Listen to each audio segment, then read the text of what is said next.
essa é o nosso quarto encontro, é a nossa terceira aula. Lembrando que o objetivo dessa série de 15 encontros é provocar na minha vida e na tua vida o crescimento espiritual, o amadurecimento espiritual. Semana passada eu falei de que há coisas nas nossas vidas que nós só vamos conquistar a partir de maturidade, a partir de crescimento espiritual. Não adianta orar, não adianta pedir para Deus, não adianta vir para a igreja se nós não crescermos espiritualmente. Deus não vai dar nada daquilo que nós não tivermos a capacidade de administrar quando Ele nos confiar.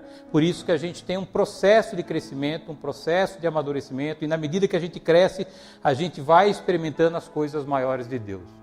Da mesma maneira, só vamos conseguir lidar com adversidades na nossa vida, com o crescimento e com o amadurecimento espiritual. A Bíblia diz que o mundo jaz no maligno, de que Satanás ele governa esse mundo, de que Jesus está voltando, e cada vez que se aproxima a volta de Jesus, esse mundo cada vez mais nos afronta, se levanta contra o nosso caminhar cristão. Então é natural que eu e você cada vez mais tenhamos problema nesse mundo. E nós aprendemos a lidar, ou nós conseguimos lidar com esses problemas a partir do nosso crescimento, da nossa maturidade espiritual. Quanto mais nós crescermos, menos oscilantes a gente vai ter a nossa caminhada, mais constante a gente vai ter a nossa vida cristã. Quando eu falo para você que esse mundo é mau e vai se tornar cada vez mais mau, não é para você se preocupar. Porque tudo aquilo que você precisa para lidar com a adversidade do mundo, Deus já deixou na sua palavra. Basta que a gente conheça. E esse processo de amadurecer é um processo onde a gente se aprofunda no conhecimento dos mistérios do nosso Senhor Jesus Cristo.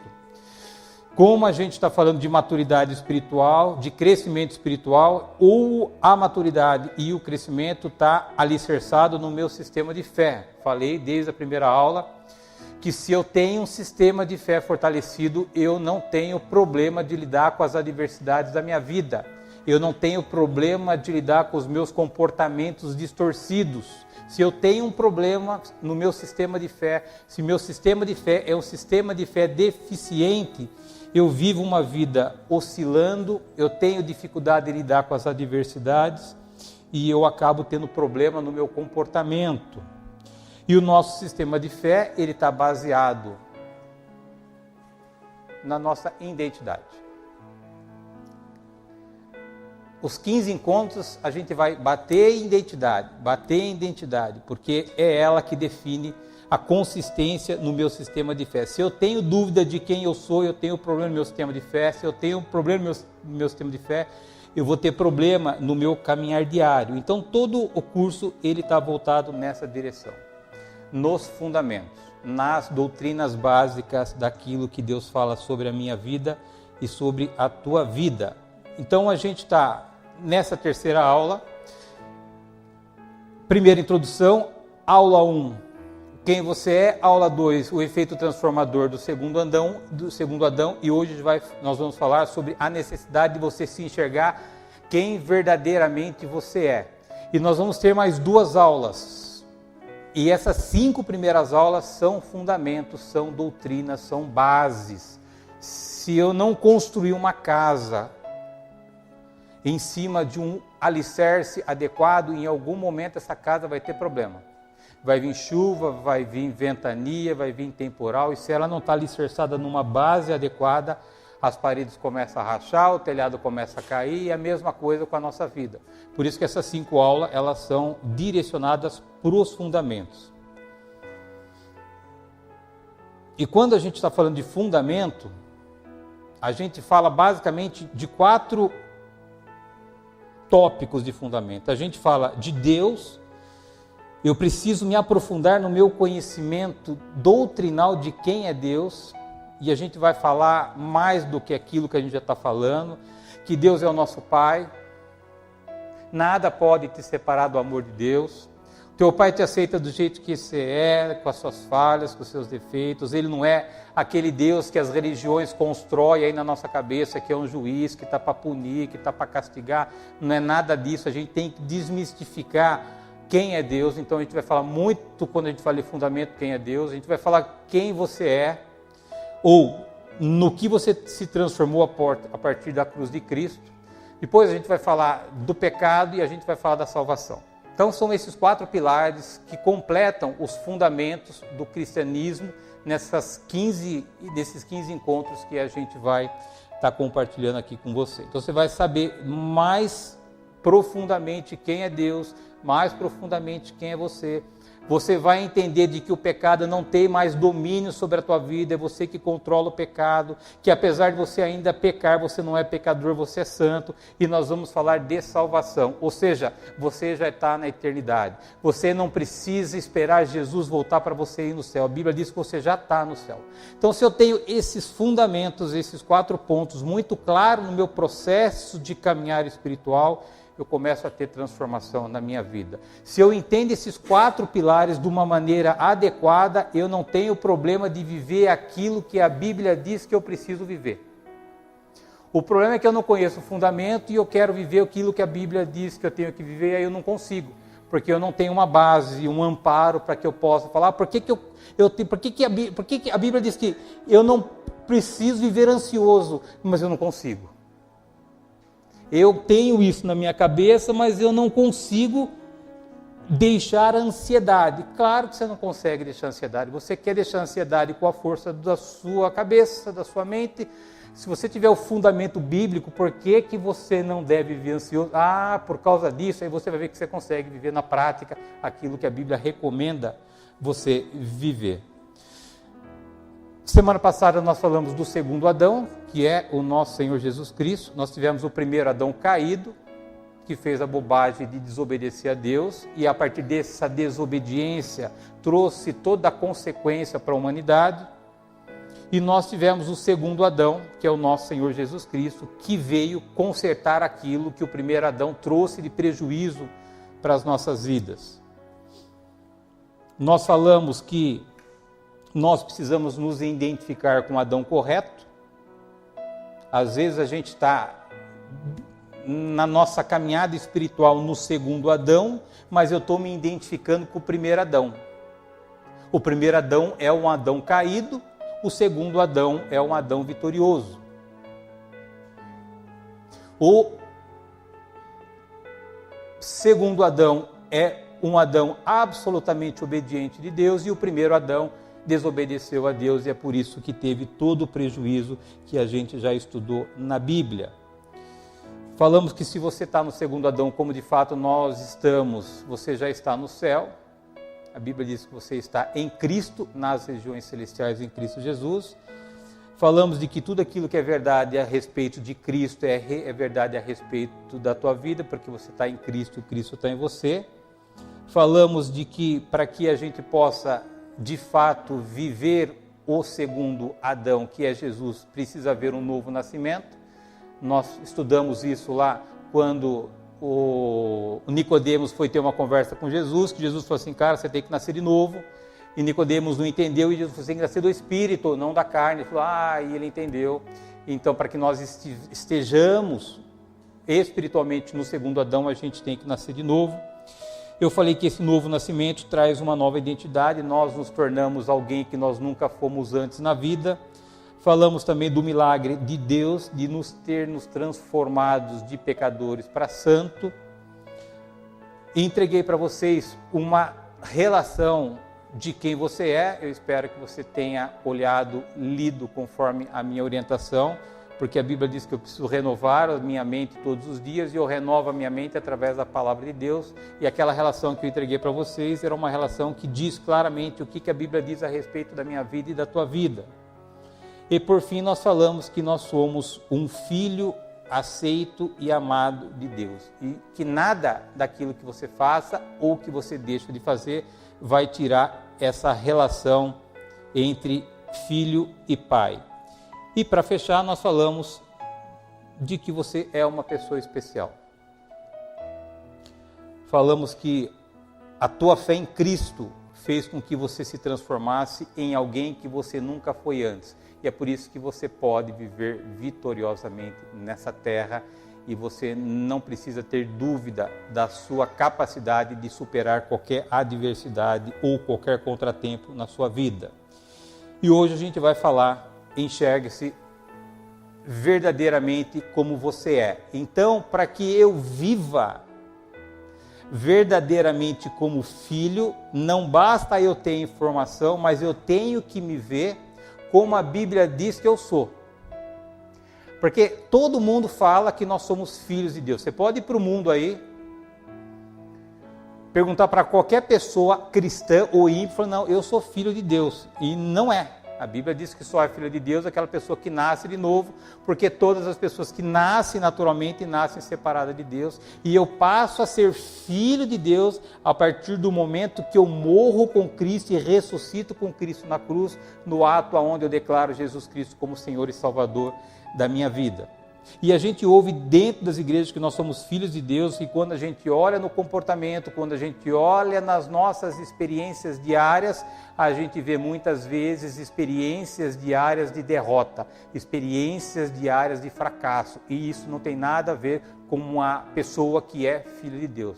Então você vê que muitas vezes há uma contradição, há um contraste, há um paradigma entre aquilo que nós falamos, entre aquilo que nós vivemos. E essa diferença está absolutamente conectado com o Adão que eu tenho me identificado. A Bíblia diz que eu estou espiritualmente no segundo Adão, que é Cristo, e eu me identifico com o Adão caído. Eu preciso ajustar o quê? O meu sistema de fé.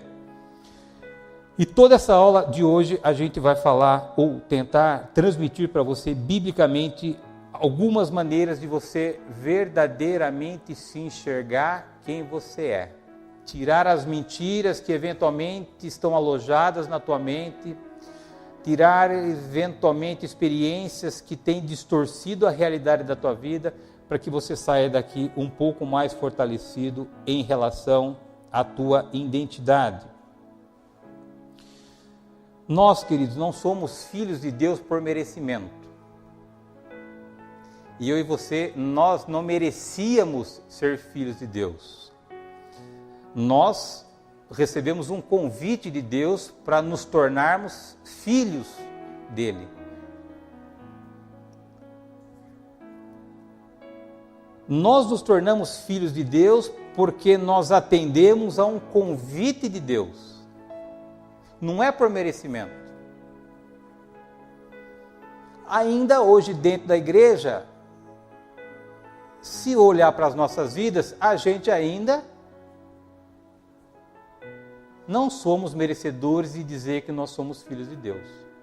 Haja visto o nosso comportamento, haja visto aquilo que a gente carrega na nossa mente, haja visto aquilo que a gente faz que entristece o coração de Deus. Mas nós não somos filhos de Deus por merecimento, nós somos filhos de Deus pela graça. Deus nos deu primeiro e por isso Deus nos amou primeiro, e é por isso que nós temos a possibilidade de sermos seus filhos. O valor que você tem não está ligado com a quantidade de dinheiro que você tem, mas é na pessoa com que você se transformou a partir de Cristo. Então entenda isso, queridos, que isso é importante. Porque qual é o nó que a gente vive? O nó que a gente vive é querer se esforçar para que através do nosso comportamento certinho, eu ser filho de Deus. Então, quando eu erro, quando eu peco, quando eu tenho essa mentalidade, isso toca na minha identidade. Como é que um filho de Deus pode ter pensamentos que eu tenho ainda?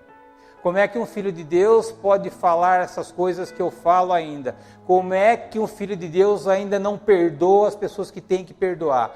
E esse é o nosso problema. Porque a gente luta para mudar o nosso comportamento, para confirmar a nossa identidade. E isso é um erro básico que vai desestabilizar o seu caminhar cristão. Queridos, a tua identidade, ela é definitiva. A tua identidade não muda. Há uma discussão teológica sobre a eternidade, se quem é salvo, quem não é salvo, se o cara peca, se o cara tira a vida, o cara não vai para o céu. Querido, filho é filho. Quem é pai, é mãe, não dá para voltar atrás. É pai e mãe, ainda que quebre o pau, ainda que o filho vá embora de casa, ainda que desobedeça, ainda que mude de nome, que mude de família, mas continua sendo filho por causa do sangue. Então, na minha concepção, querido, você é filho e é filho. Se você pisar na bola com Deus, não deixa de ser filho, aceito e amado por Deus. E o que a gente faz? A gente quer, através do nosso comportamento, ter a confirmação daquilo que você já é. E é por isso que gera essa confusão. E muitas vezes nós nos desestabilizamos. Vamos para a apostila. Diz assim, a importância da teologia antes da prática. Eu quero ler só esse primeiro parágrafo até a palavra contrária. Diz assim, olha. Já dissemos da importância de estabelecermos nossa vida cristã de acordo com aquilo que cremos em vez de como nos comportamos. Queridos, então assim, a tua vida cristã, ela tem que estar baseada naquilo que você crê e não da maneira com que você se comporta. São duas coisas absolutamente diferentes. Se você estabelecer a tua vida cristã de acordo com o teu comportamento, você vai viver uma vida na terra de derrota, ainda que você seja filho aceito e amado de Deus. Eu não estou dizendo aqui que nós temos que negligenciar o nosso comportamento. O que eu estou dizendo é que o teu comportamento não muda quem você é. Um sistema de comportamento cristão produtivo é resultado de um sistema sólido de fé cristão, não o contrário. Você entende isso, querido? Vou ler de novo para você. Um sistema de comportamento cristão produtivo é resultado de um sistema sólido de fé cristão e não o contrário. Então, o meu comportamento, ele é resultado do meu sistema de fé.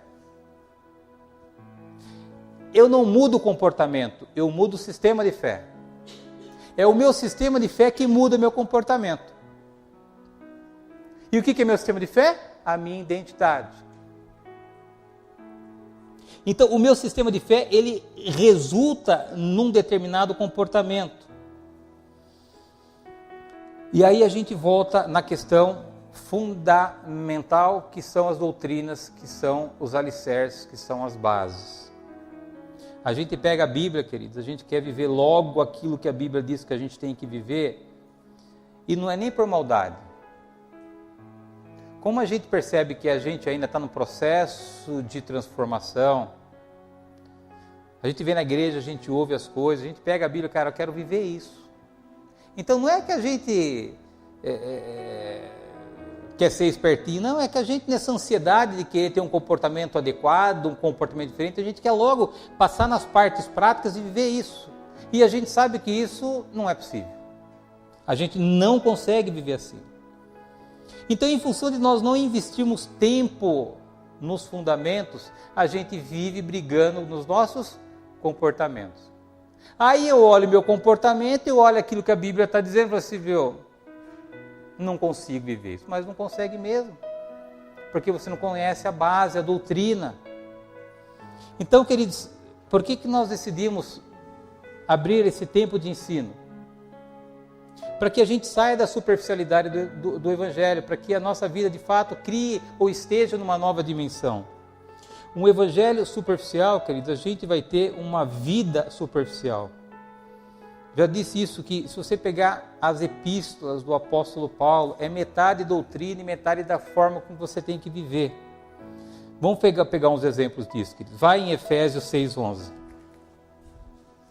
Tudo bem? Diz assim, 6:11. Revesti-vos de toda a armadura de Deus, para que possais estar firmes contra as astutas ciladas do diabo. Então a Bíblia está dizendo aqui, o apóstolo Paulo, que eu tenho que estar firme contra as astutas ciladas do diabo. É a maneira com que eu tenho que viver, certo? Eu tenho que estar firme. E aí eu tento ficar firme, eu consigo? E eu tento, eu consigo? Aí eu tento de novo, eu consigo? Não chega uma hora eu vou falar, eu desisto desse negócio, é porque eu não consigo. Por quê, queridos? Porque nós não temos a doutrina disso. Vai em Efésios 2,6, você vai achar a razão de você conhecer que você pode. Então, o apóstolo Paulo diz assim, seja firme contra os enganos do diabo. Isso é prática. Por que ele está dizendo? Qual é a base do fundamento que ele dá isso? 2,6 diz assim, e nos ressuscitou juntamente com ele, e nos fez assentar nos lugares celestiais em Cristo Jesus. Então, aí tem uma base para que eu possa entender e resistir às astutas ciladas do diabo. Tem 3 coisas nesse versículo aqui. Primeira, nos ressuscitou. Nós estamos vivos espiritualmente. Nós temos o Espírito Santo que habita dentro de nós. Nós não somos mais vítimas desse mundo. Eu não sou mais aquela pessoa que eu era antes de Cristo, eu sou uma nova pessoa. Aquela pessoa morreu. Aí você começa a entender quem você é. Quando você começa a entender quem você é, você fala, eu consigo resistir às astutas ciladas do diabo. A segunda coisa que esse versículo fala, que nos fez assentar nos lugares celestiais. Ora, eu não sou mais a mesma pessoa, eu vivo hoje nas regiões celestiais. Agora eu entendi quem eu sou. Eu consigo resistir às astutas ciladas do diabo. E mais do que isso, e principalmente, você está... O que está escrito no finalzinho aí? Em Cristo. Nos ressuscitou juntamente com Ele e nos fez assentar nos lugares celestiais em Cristo. Se você está em Cristo, você consegue resistir às astutas ciladas do diabo. Agora, se você não tem essa informação, se você não acredita nessa informação, se essa informação não está absolutamente dentro de você, você não vai conseguir resistir às astutas ciladas do diabo. Você entende isso, queridos? Como é importante você conhecer o fundamento? Tudo aquilo que a Bíblia diz que a maneira que a gente tem que viver, tem que ter um fundamento para que a gente consiga, porque senão é um esforço humano.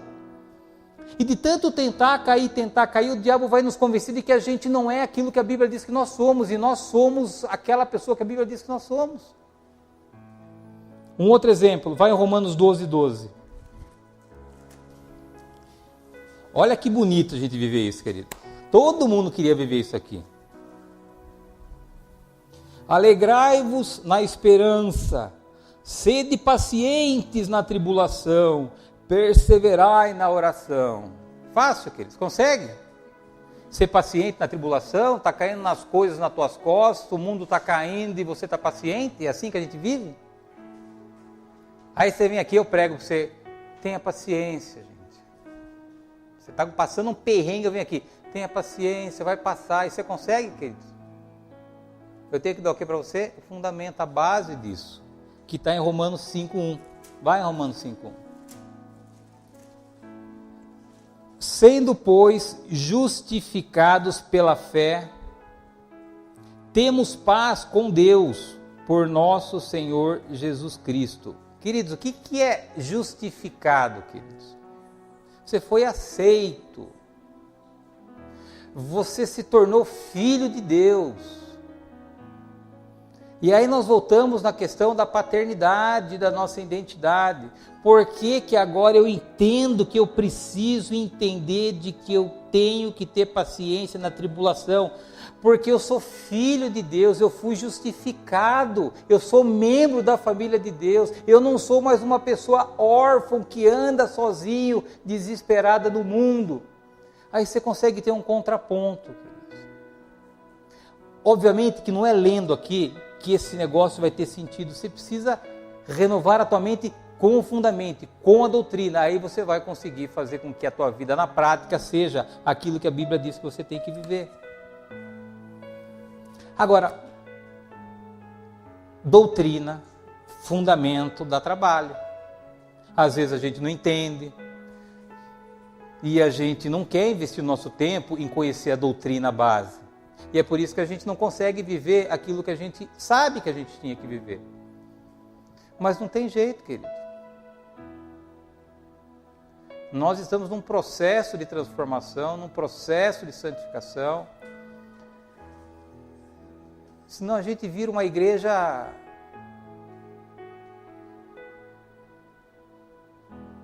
mais voltada para a psicologia do que propriamente para a espiritualidade. A gente acha que com a nossa mente, aí a gente vai trazer aqui Larry Ribeiro, a gente vai trazer Roberto Chiniachique, a gente vai trabalhar esses caras aqui que mexem com a cabeça. Está cheio aí que eu falei para você, que é a roupagem nova da estratégia de Satanás. Querer fazer com que a gente seja Deus. E nós nunca seremos Deus. Vira a página da tua apostila aí, vamos ler esse versículo, esse parágrafo aqui antes do primeiro passo. Quando o seu sistema básico de fé quanto a Deus e a si próprio é defeituoso, então seu sistema de comportamento diário será defeituoso também. Mas quando o seu sistema de fé é completo e seu relacionamento com Deus é baseado na verdade, haverá pouca dificuldade no desempenho dos aspectos práticos da vida cotidiana. Então, o que está dizendo aqui, querido? Se você tem a convicção da verdade, e a verdade é aquilo que Deus diz sobre a tua vida, a verdade é aquilo que a Bíblia diz sobre a tua vida, não importa a diversidade que você vai viver. Pouco importa os ventos fortes que sopram sobre a nossa vida. Se eu ando hoje ansioso, preocupado, com medo, inseguro, isso é um problema no meu sistema de fé. Quanto mais eu fortalecer meu sistema de fé, menos eu vou ter problema com o meu comportamento. Agora, vamos construir algo juntos, queridos. Por isso que é uma jornada, né? É um passo de cada vez. Primeiro passo para se enxergar verdadeiramente como você é consertando a sua relação com Deus. Quando eu falo que é consertando a nossa relação com Deus, eu estou dizendo que a gente tem que alinhar a nossa vida, a nossa percepção da nossa vida com aquilo que a Bíblia diz sobre nós. Porque se eu tenho um desajuste nessa relação, eu não consigo e jamais vou conseguir me enxergar como a Bíblia diz que eu sou. Se eu tenho dúvida, distorção da minha identidade, eu não consigo viver aquilo que a Bíblia diz que eu preciso viver. Por isso que a primeira coisa que a gente tem que fazer é assim, eu tenho hoje algum desajuste em relação à minha identidade, eu tenho alguma dúvida, eu tenho que consertar. Eu ouço, estou cansado de ouvir o Luciano falar, eu estou cansado de falar, você deve estar meio cansado de me ouvir. Eu ouço que eu sou filho de Deus, mas eu não consigo me ver como filho de Deus. Tem que consertar essa relação, porque essa relação está distorcida e você vai ter problema. Lembra, queridos, você é a pessoa que Deus diz que você é. E Deus diz que você é filho, aceito e amado. Como é que você fortalece essa verdade na tua mente? Tirando os pensamentos contrários a essa verdade. Conhecereis a verdade e a verdade vos libertará. Quanto mais você conhecer a verdade, menos a mentira vai ter o poder de controlar a tua vida. Se você tem dúvida, tem mentira alojada na tua mente.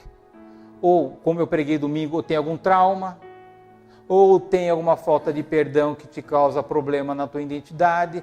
São coisas que a gente tem que já ajustar lá atrás para que não tenha interferência naquilo que a gente é hoje. Você sabe que o diabo não pode tocar na tua vida, certo? Então, qual é o esforço que ele faz em relação à tua vida e em relação à minha vida? Te convencer de que você é indigno. Te convencer de que você não tem valor. Te convencer de que você não tem capacidade. Te convencer que você é um pecador. Esse é o esforço que ele faz para paralisar a nossa vida e fazer com que a nossa vida seja uma vida de derrota. Nós precisamos crer de uma vez por todas de que nós somos filhos de Deus e que nós não somos aquilo que o diabo quer nos convencer de que a gente é. Querido, se você está passando algo na tua vida nesse momento, e essa tua experiência está te levando a criar pensamentos de inferioridade, pensamentos de incapacidade, é tudo mentira. Como é que um cara que é filho ou filha de Deus pode ser incapaz? Como é que um cara que é filho e filha de Deus pode ser incapaz de fazer alguma coisa? Se eu estou acreditando numa mentira, estou convencido do que eu não tenho a capacidade, logo eu vou viver como? Triste, preocupado, sem valor próprio, sem amor próprio. Tudo mentira, querido.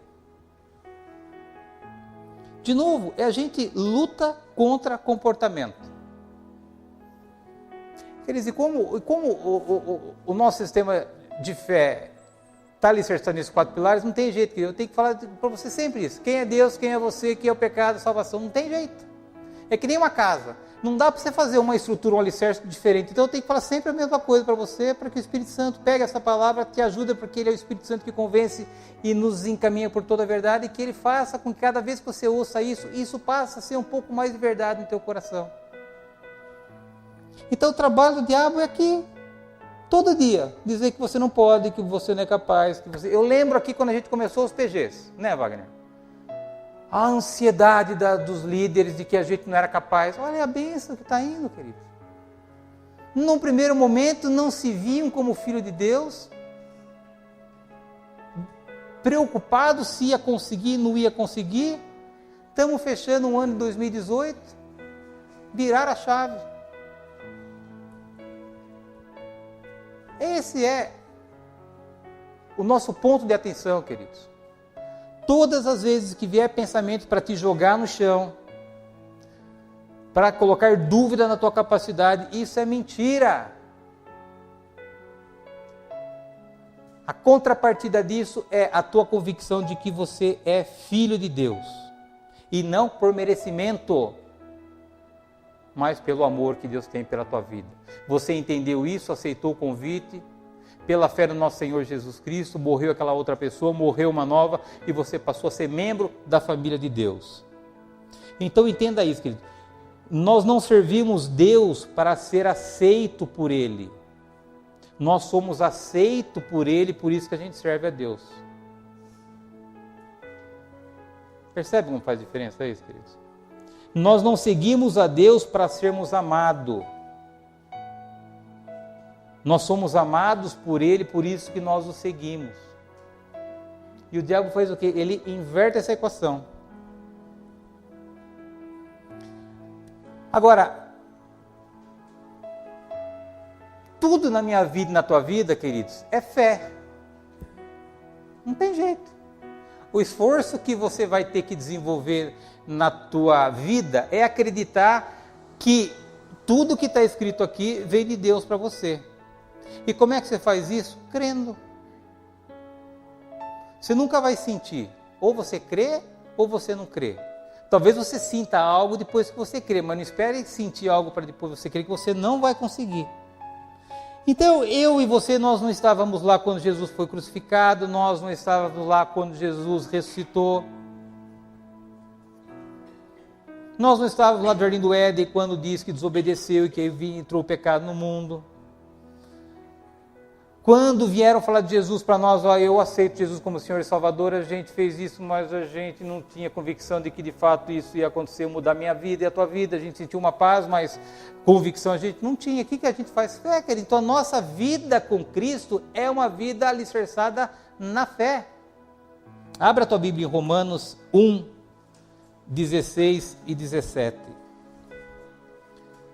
Queridos, então o primeiro passo que você precisa dar para se enxergar verdadeiramente como você é se alinhar com Deus, acertar a tua relação com Deus. Se você tem dúvida em relação à tua identidade, você precisa consertar isso, porque senão você nunca vai se enxergar como verdadeiramente você é. Romanos 1, 16 e 17 diz assim: porque não me envergonho do Evangelho de Cristo, pois é o poder de Deus para a salvação de todo aquele que crê, primeiro do judeu e também do grego. porque nele se descobre a justiça de Deus de fé em fé, como está escrito, mas o justo viverá pela fé. Você é justo, querido. Então você tem que viver pela fé. Se a Bíblia diz que você é filho de Deus, eu creio nisso. Qualquer coisa contrária disso eu não recebo na minha vida, porque é uma mentira. Isso é o quê? É fé. E nós ensinamos fé. Como é que eu aumento a minha fé? Conhecendo as promessas que Deus tem para a minha vida. Se eu conheço 5 promessas de Deus para a minha vida, a minha fé é desse tamanho. Se eu conheço 50, a minha fé aumentou para 45 vezes mais.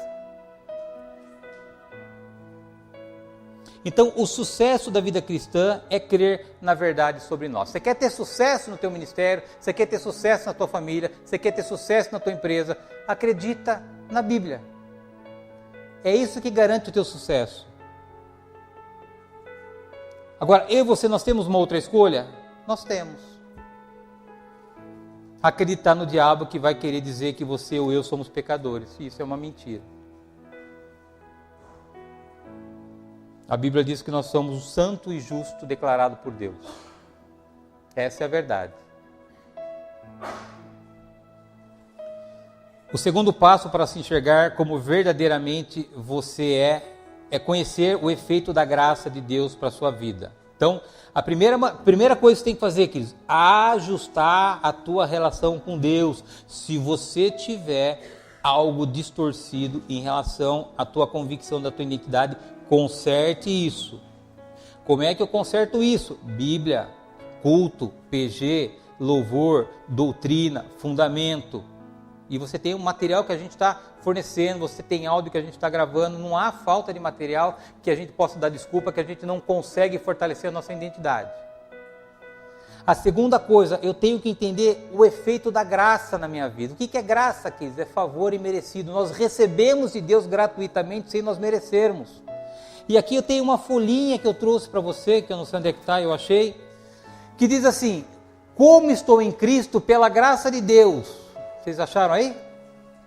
Nós vamos ler isso aqui. E perceba que eu escrevi o que está dizendo o versículo, mas é importante você ler o versículo, porque não é o que eu escrevi que é importante. O importante é o que Deus escreveu e está na palavra dele. Eu só traduzi para ficar fácil o teu entendimento. Então, pela graça de Deus, está dizendo na primeira pessoa, eu fui justificado, completamente perdoado e justificado. Eu morri com Cristo e morri para o poder do pecado em governar a minha vida. Sou eu que escrevi isso? Não, que está nesse versículo que está aqui na frente, que você tem que ler. Eu estou livre para sempre da condenação. Eu estou em Cristo. Eu recebi o Espírito de Deus em minha vida para que possa conhecer as coisas que Deus me deu gratuitamente. Eu tenho a mente de Cristo. Está tudo falando de você, queridos. Eu fui comprado por um preço, já não sou eu de mim mesmo, pertenço a Deus. Eu já não sou de mim mesmo, mas pertenço a Deus. Eu fui confirmado, ungido e selado por Deus em Cristo e recebi o Espírito de Deus como penhor da minha herança vindoura. Eu, como morto, já não vivo para mim mesmo, mas para Cristo. Eu fui justificado. Eu fui crucificado com Cristo e já não sou mais eu quem vive, mas Cristo vive em mim. A vida que agora vivo é a vida de Cristo. Eu sou abençoado com toda sorte de bênção espiritual. Eu fui escolhido em Cristo antes da fundação do mundo para ser santo e irrepreensível perante Ele. Eu sou predestinado para a adoção de filho de Deus. Eu fui redimido e perdoado e recebi a sua graça abundante. Eu fui vivificado juntamente com Cristo. Eu fui ressuscitado e estou assentado com Cristo no céu. Eu tenho acesso direto a Deus. Eu posso aproximar-me de Deus com confiança. Eu fui liberto do império das trevas e transportado para o reino de Deus. Eu tenho a redenção e remissão de todos os meus pecados.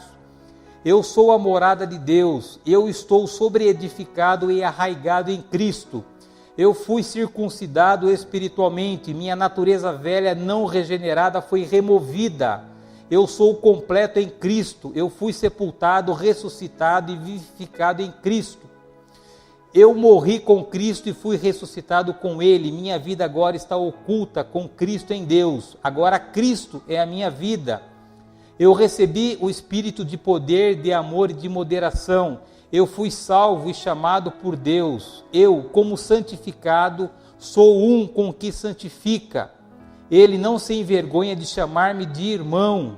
Eu tenho o direito de achegar-me confiantemente junto ao trono da graça, e a fim de receber misericórdia e graça para socorro em ocasião oportuna. Eu recebi suas preciosas e grandes promessas, para que por elas me torne co-participante da natureza divina. Queridos, isso tudo é você. Tudo que está escrito aqui é sobre a tua vida. Se você pegar esses versículos e você ler esses versículos estão falando a respeito de você. Isso é o efeito da graça, isso é o efeito da cruz de Cristo na tua vida. Como é que a gente resolve conflito espiritual, queridos? Quando a gente vai fazer libertação, o que é libertação? Libertação não é expulsar demônio, libertação não é briga do bem contra o mal. A libertação é a verdade contra a mentira. A pessoa está presa em mentira, a vida está paralisada em mentira. Quando ela conhece a verdade, que é a palavra de Deus, ela é liberta. Então o conflito espiritual, ele se dá, a solução dele se dá na compreensão de quem você é em Cristo Jesus. Quando você assume a sua identidade, você é capaz de enfrentar qualquer adversidade na tua vida. Então, de novo, seu crescimento e maturidade espiritual é desenvolvido quando você acredita nas verdades de Deus sobre a tua vida. Acredite em Deus, querido. Você está precisando de algo na tua vida, você está precisando mudar, acredite em Deus. É só isso que é o nosso trabalho. Para você se enxergar verdadeiramente como você é, primeiro, acerte a tua relação com Deus. Segundo, entenda o efeito da graça na tua vida. Tudo aquilo que você recebeu gratuitamente após a sua conversão. Quando você entregou a tua vida para Cristo, essa folha em branco está dizendo tudo aquilo que aconteceu com você. A terceira coisa que você precisa fazer para viver verdadeiramente como você é, eu já preguei, já fiz uma ministração nessa na igreja, é aprender a diferença entre parentesco e harmonia. Que é aí que a gente é pego no engano de Satanás. A gente está falando o ano inteiro aqui, que você é filho, que você é filho, que você é filho. Aí você vai perguntar para mim, Luciano, mas o que acontece quando eu peco? O que acontece quando eu erro? O que acontece quando eu falho? O que acontece quando eu fracasso? Como é que fica a aceitação de Deus? Como é que fica essa relação com Deus? E aí eu já fiz analogia da minha vida com a vida do meu pai. Quem ouviu a ministração lembra disso. Meu pai se chamava Eduardo Correia da Rocha Filho. Se eu, como eu fiz muitas vezes, brigasse com meu pai, se eu fosse embora da casa do meu pai, se meu pai me mandasse embora, se eu resolvesse mudar o meu nome, se eu resolvesse mudar de país, queridos, qualquer coisa dessa ia mudar a relação de filho e pai? Não, queridos. Quem é pai e mãe aqui? A Júlia está aqui. Se a Júlia me entristecer, se a Júlia falar, pai, eu não quero mais você me magoou, eu não quero mais olhar para a tua cara, é uma decisão que ela tomou, vai me entristecer, mas ela continua sendo minha filha, ela aceite ou não, gosta ou não. É a mesma coisa nós com Deus, querido. Então uma coisa é parentesco, outra coisa é harmonia, ou seja, parentesco, você é filho, ponto. Agora, o que muda é aquilo que mudava na relação que eu tinha com meu pai. Quando eu desobedecia o meu pai, quando eu afrontava o meu pai, o que acontecia, querido? Eu não deixava de ser filho, mas a nossa relação ela era abalada. Tinha contenda, tinha discussão e invariavelmente eu perdia. Invariavelmente eu trazia prejuízo para a minha vida. É a mesma coisa em relação a Deus. Abra a tua Bíblia em 1 Pedro, 1, 18, 19. Sabendo que não foi com coisas corruptíveis, como ouro ou prata, que fosses resgatados da vossa vã maneira de viver, que, por tradição, recebestes dos vossos pais, mas com o precioso sangue de Cristo, como um cordeiro imaculado e incontaminado. Queridos, por que a minha relação com meu pai, ou o parentesco entre a minha vida e meu pai, ela era, ou ela é até hoje, inabalável? Por causa do sangue. E é por causa do sangue precioso de Cristo que é o selo de que é inviolável a relação, esse grau de parentesco que você tem entre Deus e a tua vida. Nada muda isso, querido. É questão de sangue. A Bíblia diz que você nasceu de Deus. Você é filho de Deus. Então não há que você faça que tire a relação de filho e pai. O problema pode ser no nosso comportamento, na nossa desarmonia com Ele. Quando você se tornou filho de Deus, querido, nada muda mais isso na tua vida. Eu e você, nós estamos relacionados com Deus através do novo nascimento espiritual. A Bíblia diz, você vai estudar na outra aula, que Deus mudou a nossa natureza, nós aqui dentro não somos mais aquela pessoa que a gente veio ao mundo, você vai aprender isso na semana que vem, não, na outra semana. Então nada tira a tua condição de filho de Deus. Abra a tua Bíblia em Romanos 8:35. O apóstolo Paulo faz uma pergunta aqui. Ele pergunta assim: quem nos separará do amor de Cristo? A tribulação, ou a angústia, ou a perseguição, ou a fome, ou a nudez, ou o perigo, ou a espada? Ele está perguntando: o que me separa do amor de Cristo? Aí ele responde no 8:39: nem a altura, ou seja, nem o céu, nem a profundidade, ou seja, nem o inferno, nem alguma outra criatura nos poderá separar do amor de Deus que está em Cristo Jesus nosso Senhor. Você entende isso, querido? Nada pode te separar do amor de Deus, querido. Nem o céu, nem o inferno, nem alguma outra criatura pode te separar do amor de Deus. Não é os seus erros, não é os seus pecados, não são suas falhas, nada pode te separar do amor de Deus. Vai em João 10, 27 e 28. As minhas ovelhas ouvem a minha voz, eu conheço-as e elas me seguem. Eu dou-lhes a vida eterna e nunca hão de perecer, e ninguém as arrebatarás das minhas mãos. Olha que Jesus está dizendo aqui, que ninguém tira você das mãos dele. Ninguém. Ele diz, eu dei a vida eterna e ninguém toca mais nessas pessoas que decidiram pela fé entregar a vida por mim, pela minha cruz, pelo meu sacrifício. Então, queridos, nada te separa do amor de Deus. Você é filho de Deus por nascimento, a sua condição de filho foi decidida para sempre.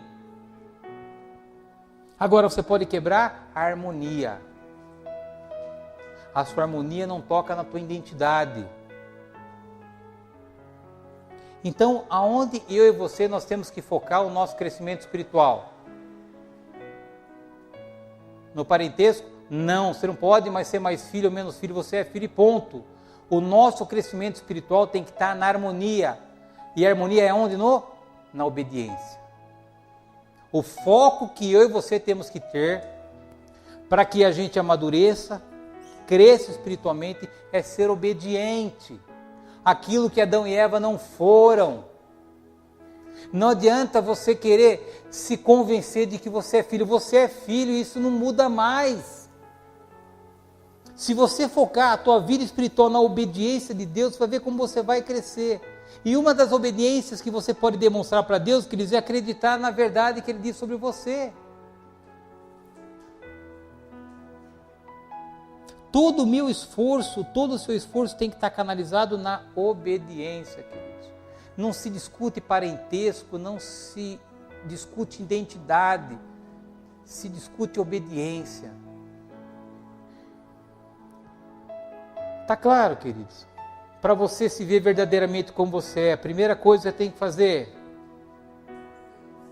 é isso aí. Você tem problema hoje na sua identidade? Conserte isso, porque senão jamais você vai se ver como um verdadeiro filho de Deus. A segunda coisa é conhecer a graça. A graça está aqui nessa folha. Como é que eu creio nisso? Rumina isso, leia os versículos todo dia. É muita coisa, lê um por dia, querido. Em 30 dias você está craque. Mas faça isso, pelo amor de Deus. Porque se você não souber o efeito da graça na tua vida, você não vai conseguir viver verdadeiramente como você é. O outro ponto, qual é? Você peca, querido. Você não deixou de ser filho. Você só está entristecendo um pouquinho o coração do teu pai. É só você se arrepender e dizer para o seu pai, desculpa, como os nossos filhos falam, me perdoa porque eu errei. Pronto, está resolvido. A harmonia voltou de novo consertada. Agora, tem o quinto ponto que eu coloquei, queridos. Porque assim, na vida a gente colhe aquilo que a gente semeia. E o quinto ponto, você vai achar um pouco fora do contexto, mas o que eu quero aqui é provocar como igreja. O quinto ponto para que a gente possa se ver verdadeiramente como nós somos, é mudando a nossa percepção que a gente tem em relação aos outros. Quarto ponto, que são 4 só mesmo. É mudar a percepção que você tem em relação aos teus irmãos e às tuas irmãs em fé. Queridos, não existe no reino de Deus uma única pessoa que é perdedora. Não existe no reino de Deus, queridos, uma única pessoa que é derrotada. Como pode um filho ou uma filha de Deus ser derrotado, ou derrotada, ou perdedor, ou perdedora? Não existe isso, querido. Então, tão importante quanto a gente se vê como nós somos, é enxergar o nosso irmão e a nossa irmã em Cristo como elas são, filho aceito e amado de Deus, e tratá-los da mesma forma. Porque se nós começarmos a provocar isso no outro, isso vai voltar para nós. A gente acaba essa distorção de identidade que a gente tem na igreja. Agora, o que influi no tratamento que eu dou para uma pessoa, queridos? É a maneira como eu a percebo. É a percepção que eu tenho sobre ela. A percepção que eu tenho sobre ela vai fazer que eu trate ela de um jeito ou eu a trate de outro jeito. Se eu vejo uma pessoa, se a percepção que eu tenho de uma filha e de um filho de Deus, que ele é um fracassado, eu vou tratar ele como um fracassado, ele vai refletir esse tratamento e vai viver como fracassado. Olha como isso, queridos, isso é profundo. Se eu pego um filho de Deus, amado e aceito por Deus, e vejo a percepção dele que ele é um fracassado, eu vou dizer, cara, você é um fracassado. Ele ouvindo isso, qual é a reação dele, queridos? Ele vai viver como um fracassado. Um filho aceito e amado de Deus. Uma mentira, queridos. A gente destrói um filho aceito e amado de Deus. O que nós precisamos fazer como igreja, queridos? Ajudar o comportamento das pessoas. Parar de ficar julgando o comportamento das pessoas na igreja. Eu e você, nós não temos esse direito. O que eu devo fazer como obrigação é fortalecer a identidade da pessoa, que a partir da identidade ela muda o comportamento. E isso é uma via de 2 mãos, eu dou e eu recebo. Nós somos membros da família de Deus, a gente tem o mesmo Pai, que é Deus. Então não tem jeito melhor, pior, nós somos iguais. Que nós estamos em fases ou estágios diferentes. E o fato de eventualmente eu estar num estágio não me dá o direito de eu ficar julgando o comportamento do meu irmão que ainda não chegou no estágio que eu estou. Porque eu estou destruindo um filho e uma filha de Deus. Eu estou contribuindo com a ação do diabo de dizer para aquela pessoa que ela não é nada, que ela não pode nada. E eu não tenho esse direito, queridos. Nós precisamos tratar as pessoas da maneira com que nós queremos ser tratados na igreja. Eu e você, nós temos a obrigação de ajudar as pessoas a se enxergarem como elas são verdadeiramente em Cristo Jesus. E eu falo isso fazendo o quê? Não julgando o comportamento. Dizendo para ela, você é filho e filha aceita e amada de Deus. Creia nisso, vamos orar junto, vamos estudar a Bíblia. Você vê que você muda automaticamente o comportamento dela. E como é que eu expresso, queridos?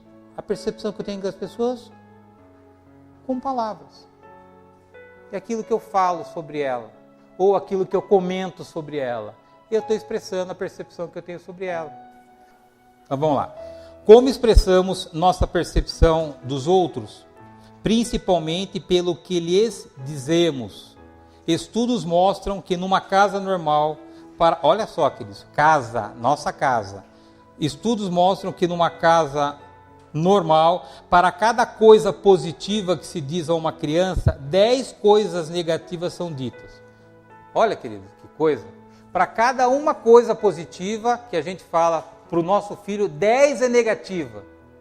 Nas escolas a média é um pouco melhor. Alunos ouvem 7 coisas negativas de seus professores para cada uma positiva. Não é sem razão que muitas crianças crescem sentindo-se como fracassadas.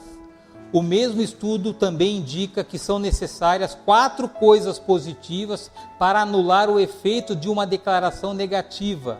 O que dizemos sobre as pessoas as afeta muito, e aquilo que dizemos é determinado em grande parte pela percepção que nós temos delas. Olha, que você que é pai, que é mãe, cuidado com aquilo que você está dizendo para o teu filho. Estudos científicos mostram que uma coisa negativa que você fala para o teu filho, você tem que falar 4 positivas para anular o poder de uma negativa.